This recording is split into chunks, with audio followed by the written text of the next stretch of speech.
सभी को नमस्कार। मैं सुनीता फुलवारिया राजकीय महाविद्यालय जमुआ रामगढ़ जयपुर से बीए प्रथम वर्ष के विद्यार्थियों के प्रथम प्रश्न पत्र के अंतर्गत हम प्राचीन भारत का इतिहास का अध्ययन कर रहे हैं और जो हमारा टॉपिक चल रहा है वह टॉपिक है सिंधु घाटी अथवा हड़प्पा सभ्यता। आज हम जिस टॉपिक पर चर्चा कर रहे हैं इस वीडियो के अंतर्गत वह टॉपिक बहुत ही महत्वपूर्ण है। सिंधु घाटी सभ्यता अथवा हड़प्पा सभ्यता का आर्थिक जीवन। हड़प्पा सभ्यता का आर्थिक जीवन किस प्रकार का था, अर्थव्यवस्था के आधार क्या क्या थे, कौन से व्यापार में वो लोग संलग्न थे, किन किन चीज़ों का व्यापार वाणिज्य होता था, माप तोल के क्या साधन थे, कौन से उद्योग प्रचलित थे आदि पर हम चर्चा करेंगे।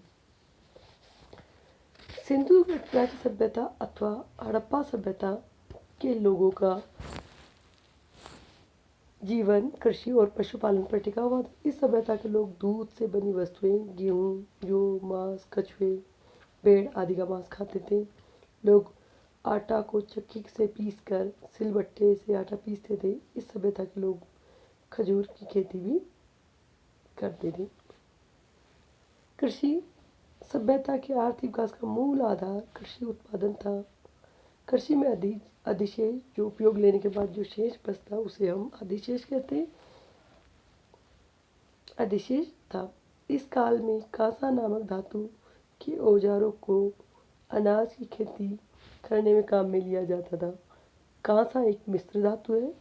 यह धातु तांबू की तुलना में ज़्यादा मजबूत होती थी। कांसा के उपकरणों से खेती की एक विस्तृत क्षेत्र पर होने लगी, जिससे अनाज की मात्रा में बढ़ोतरी हुई और लोगों के पास अनाज की मात्रा बचने लगी। जब कृषि में बढ़ोतरी हुई तो जनसंख्या में भी वृद्धि हुई, व्यापार वाणिज्य में भी वृद्धि हुई। फलस्वरूप नगरीकरण में विकास हुआ। कपास का पहली बार उत्पादन हड़प्पाई लोगों ने किया। मेसोपोटामिया के लोग कपास को सिंडन कहते थे। यहाँ के लोग गेहूँ, जौ, मटर, बाजरा, कपास, सरसों, राई, तिल आदि अनाजों की खेती करते थे।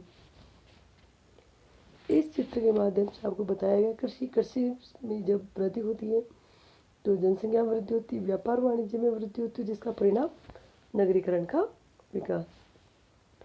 गेहूं की प्रजातियां, गेहूं की 3 प्रजातियों के बारे में हड़प्पाई लोगों को जानकारी थी और जो कि प्रजातियों में 2 प्रजातियों के बारे में जानकारी थी। मटर की एक प्रजाति ब्रुनसिका जूसी थी।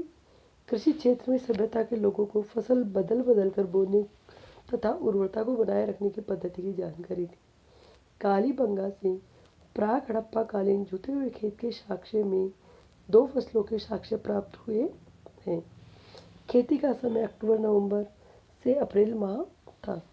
आज उस समय रबी की फसल बोई जाती है। अन्नगारों की संख्या में कृषि का विकास का पता चलता है। कृषि से संबंधित जो महत्वपूर्ण तथ्य है इस काल में दिखाई देते हैं। सिंधु प्रदेश पूर्व में बहुत ही उपजाऊ प्रदेश था। प्राकृतिक वनस्पति बहुत थी, जिससे यहाँ अच्छी वर्षा होती थी।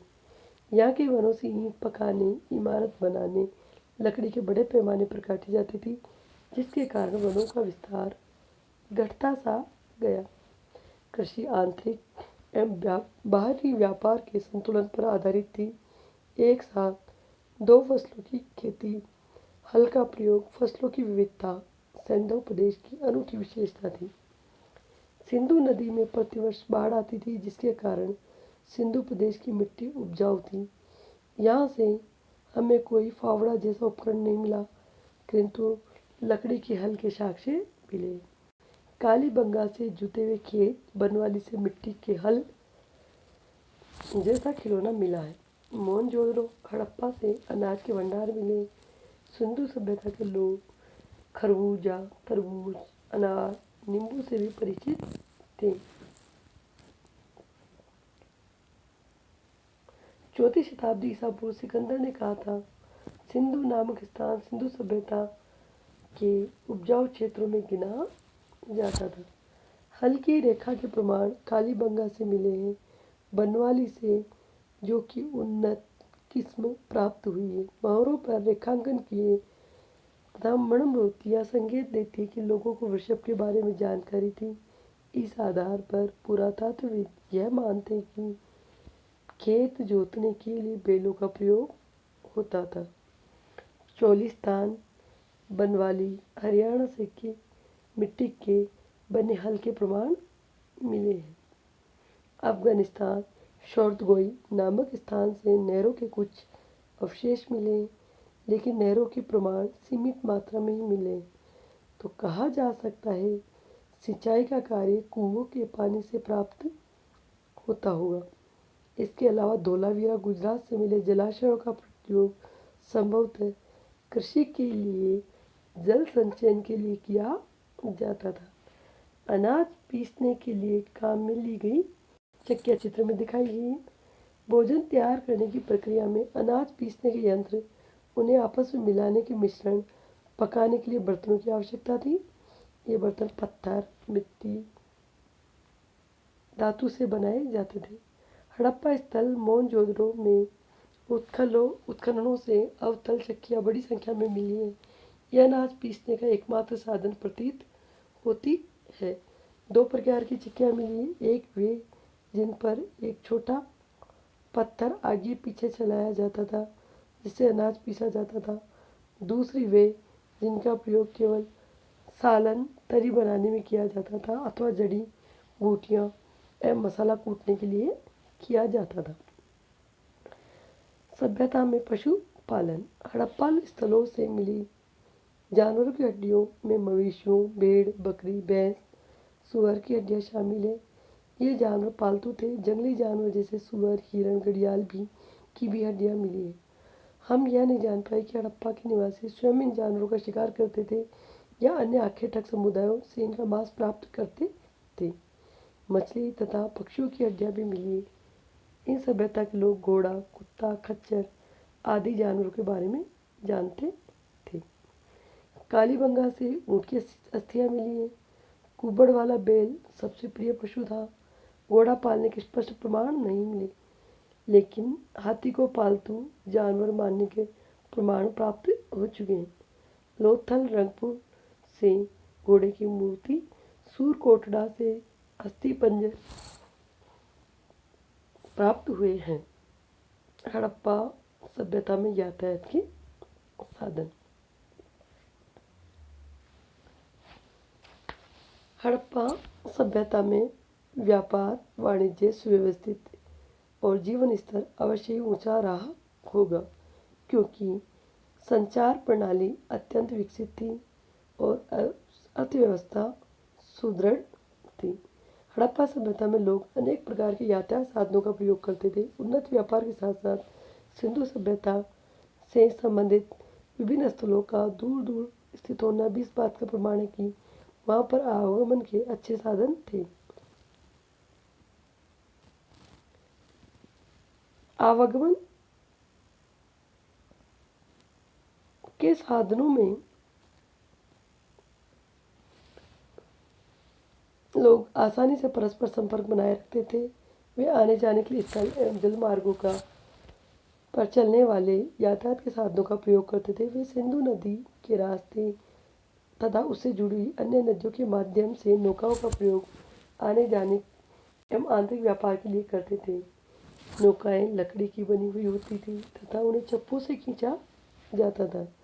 यहाँ के लोग नावों के साथ साथ छोटे जहाज़ों का भी प्रयोग करते थे। इस सभ्यता के अवशेषों में उपलब्ध हुई एक मोहर पर जहाज की आकृति अति सुंदर रूप से अंकित की गई है। इसी प्रकार मिट्टी के बर्तन पर एक जहाज की आकृति सुंदर रूप से अंकित है। लोथल बंदरगाह भी इस बात का स्पष्ट प्रमाण है कि वहाँ दूर दूर के जहाज आते जाते थे। इन जहाज़ों के द्वारा आंतरिक व्यापार के साथ साथ विदेशी व्यापार भी होता था। सिंधुवासी स्थल मार्ग के द्वारा आवागमन एवं सामान ढोने के लिए हाथी और गधा जैसे जानवरों का प्रयोग करते थे। संभवतः वे घोड़े का प्रयोग या तो जानते नहीं थे या बहुत कम उपयोग में करते थे। मोहनजोदड़ो तथा हड़प्पा के अवशेषों में खिलौनों के रूप में अनेक मिट्टी की छोटी गाड़ियाँ बड़ी संख्या में उपलब्ध हुई है। खिलौनों के रूप में गाड़ियों को बनाने इस बात का प्रमाण है कि उस युग में लोग खूब इनका उपयोग करते थे। हड़प्पा के खंडहरों में कांसे का बना एक छोटा सिक्का मिला है, जिसे संभवतः उस युग में प्रयुक्त होने वाले इक्कों के नमूने पर बनाया गया था। इक्कों में शायद 2 गधों को जोड़ा करते थे। अनेक विद्वानों की राय है सैंधव रथों का प्रयोग जानते थे। विभिन्न मोहरों पर खुदे चित्रों के आधार पर मिट्टी के बर्तनों पर खींचे गए चित्रों के आधार पर ऐसा अनुमान लगाया जाता है कि खुदाई में पक्षियों के आकार के कई रथ अथवा 2 पहियों वाले तांबे के विलक्षण रथ भी प्राप्त हुए हैं। भूमि एवं समुद्री व्यापार प्रचलन में था। लोथल में एक बड़ा पोतवा, जो कि संभवतः हड़प्पा सभ्यता की सबसे लंबी इमारत है। व्यापारिक संबंध मेसोपोटामिया के साथ थे। अन्य देश जिनके साथ व्यापार होते थे वे अफगानिस्तान, पर्शिया, मध्य एशिया एवं भारत के विभिन्न भाग। मेसोपोटामिया के शिलालेखों में मेलवा के साथ व्यापारिक संबंधों का वर्णन है, जो कि सिंधु क्षेत्र का प्राचीन नाम माना जाता है। 2 मध्यवर्ती व्यापारिक केंद्रों में दिलमुन, मकन जैसे क्रमशः बहरीन और मकरान तट के नाम से भी जाना गया। व्यापार की व्यवस्था वस्तु विनिमय प्रणाली थी। शिल्प एवं उद्योग। हड़प्पा सभ्यता कांस्य युग के अंतर्गत आती है। यहाँ के लोग कांस्य के निर्माण एवं उपयोग से परिचित थे। यहाँ के लोग चित्र, बर्तन, विभिन्न औजार, शस्त्रों के निर्माण करते थे। कुल्हाड़ी, चाकू, आरी, बाले आदि बुनकर ऊन, कपास के कपड़े बुनते थे। यहाँ के लोग चमड़े के बारे में भी जानते थे, परंतु यहाँ रेशम का कोई साक्ष्य प्राप्त नहीं हुआ। हड़प्पा के लोग मोहर, पत्थर की मूर्ति, टेराकोटा की मूर्तियाँ आदि बनाते थे। मिट्टी एवं पक्की ईंटों के विशाल ढांचों को देखकर लगता है कि ईंटों के व्यापार हड़प्पा अर्थव्यवस्था में महत्वपूर्ण स्थान था। यहाँ के लोग लोहे के बारे में नहीं जानते थे। यहाँ के मोहरों से ज्ञात होता है कि लोगों को नाव बनाना भी आता था। हड़प्पा सभ्यता में सोने की वस्तुएं, लटकने का आभूषण, ताबीज, ब्रोंज जैसे छोटे गहनों के रूप में भी मिलते हैं। हड़प्पाई लोग आभूषणों का प्रयोग करते थे। सोने हल्के रंग था, जिसका अर्थ चांदी की अधिक मात्रा मिली। मिश्र धातु के आधार पर कहा जाता है कि सोना कर्नाटक से सोने की अपेक्षा चांदी अधिक इस्तेमाल की जाती थी, क्योंकि बड़े बड़े पात्र, अन्य वस्तुएं चांदी की पाई गई हैं। परिपक्व हड़प्पाई मृतभांडों में सरस्वती और सिंधु क्षेत्र के पश्चिमी भाग की प्राक हड़प्पा संस्कृति की मृतिका परंपरा सुंदर सम्मिश्रण पाया जाता था। शिल्प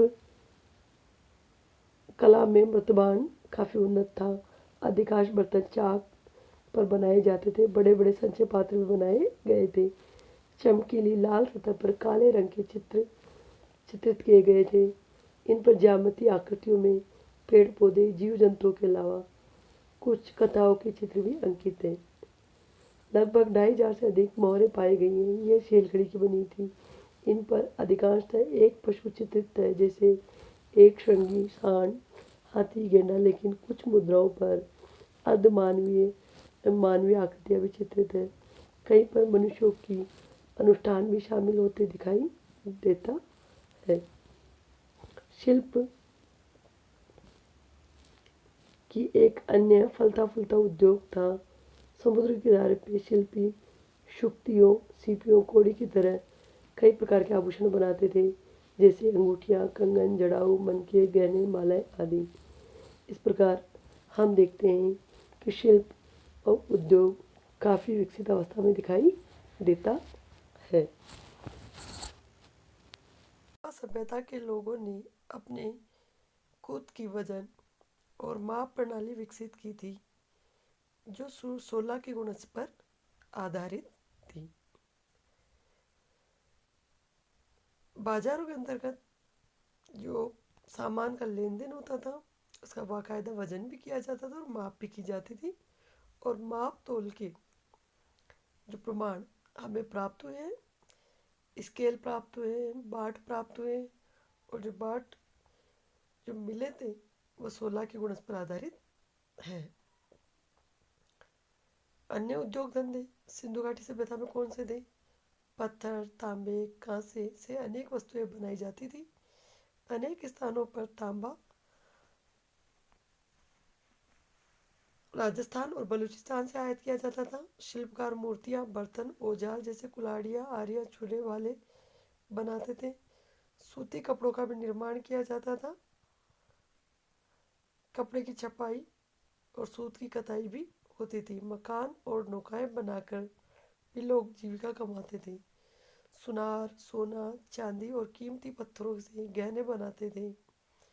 कुम्हार चाक पर मिट्टी के बर्तन बनाते थे।